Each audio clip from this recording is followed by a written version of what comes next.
আসসালামু আলাইকুম সবাইকে। আশা করছি মহান আল্লাহ তাআলার অশেষ মেহেরবানিতে যেখানে আছেন ভালো আছেন, সুস্থ আছেন। চলে আসলাম মিরপুর একে অবস্থিত রিগাল ফার্নিচারের শোরুমে। এখানে সোফার কালেকশনগুলো দেখছিলাম, আধুনিক সব ডিজাইন,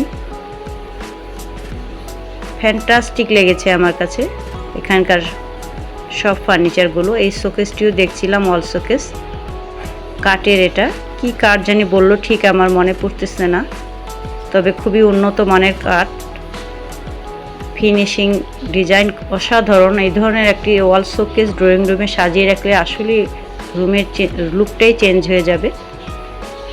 এখানকার সোফাগুলো আমার কাছে অসাধারণ লেগেছে।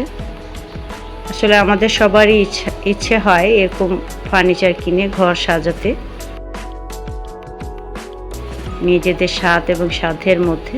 এই সোফাগুলো ফ্যান্টাস্টিক লেগেছে। আপনারা যারা এই ধরনের ফার্নিচার কিনে ঘর সাজাতে পছন্দ করেন তারা চাইলেই শোরুমটি ভিজিট করতে পারেন।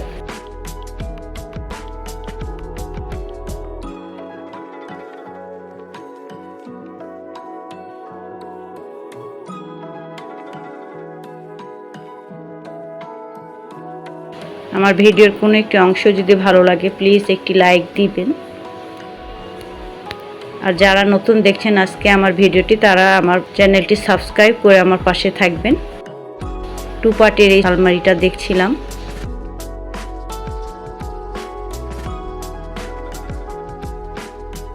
আমি মূলত আসলে একটি আলমারি কিনবো, সেজন্য আসলে যাওয়া।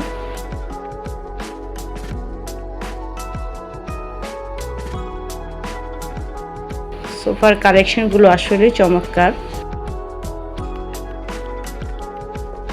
এরপরে চলে আসলাম মিরপুর 10 শাহলি প্লাজা। এখানে আমি বাটার শোরুমে জুতা টাইল দিয়ে দেখছিলাম, আমার কাছে বেশ ভালো লেগেছে। শাড়ির সাথে আসলে একটু হিল না পরলে ভালো লাগে না। এছাড়া আনস্টিচ থ্রি পিসগুলো দেখছিলাম,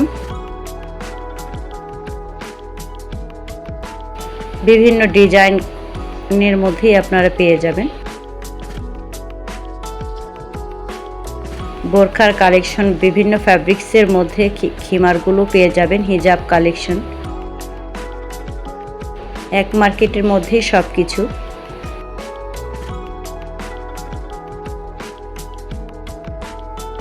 যারা এরকম শপিং ব্লগ ভিডিও দেখতে পছন্দ করেন তারা অবশ্যই আমার চ্যানেলটি সাবস্ক্রাইব করে আমার পাশে থাকবেন। আর ভিডিওর কোনো একটি অংশ ভালো লাগলে প্লিজ একটি লাইক দিয়ে ভিডিওটি কন্টিনিউ করবেন। ড্রেসগুলো দেখছিলাম, বেশ ভালোই লাগছে আমার কাছে।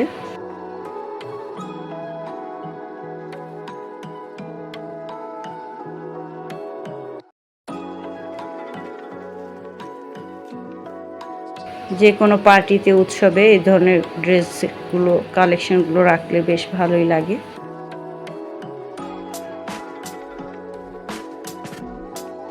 এছাড়া কুকারিজ আইটেম, কিচেন আইটেম, নিত্যদিনের প্রয়োজনীয় জিনিসগুলো তো থাকছেই, ওখানে পেয়ে যাবেন।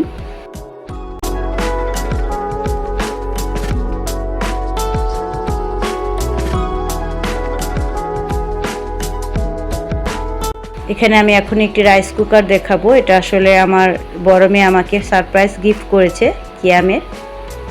যেহেতু এখন গ্যাসের প্রচণ্ড সংকট আমাদের সারা বাংলাদেশি বেশিরভাগ জায়গায়, তো আমি তো রাইস কুকারটা পেয়ে ভীষণ খুশি। অনেক হেল্পফুল একটা জিনিস আমার মেয়ে আমাকে গিফট করেছে, আলহামদুলিল্লাহ। আমি তো মনে করি এটা শুধু গিফট না, এটা আমার মেয়ে আমার প্রতি ভালোবাসার এক নিদর্শন।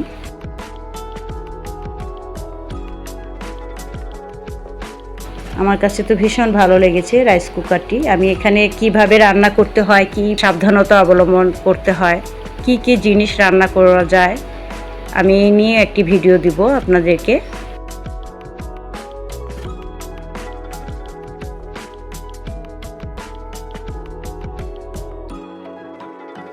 কালারটাও বেশ চমৎকার, আমার একদম পছন্দের একটি কালার।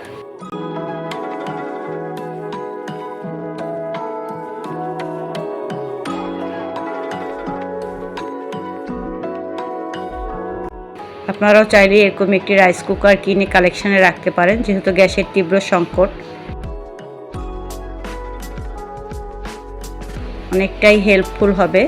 আমার কাছে কালারটি ভীষণ ভালো লেগেছে। থ্যাংক ইউ জেসিয়া মামুনি,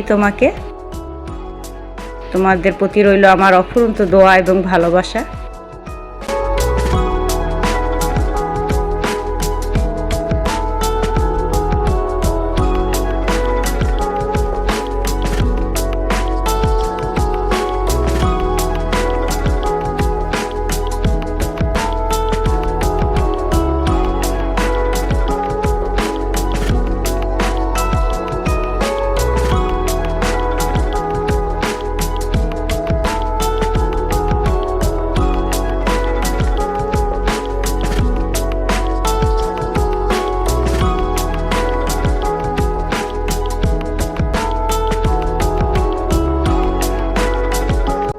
তো এই ছিল আজকে আমার ভিডিও। সবাই ভালো থাকবেন। আগামীতে আরও ভালো শপিং ব্লগ ভিডিও নিয়ে আপনাদের সামনে হাজির হব ইনশাআল্লাহ। সবাই ভালো থাকবেন, আর ভুল ত্রুটি হলে ক্ষমা সুন্দর দৃষ্টিতে দেখবেন। আল্লাহ হাফেজ।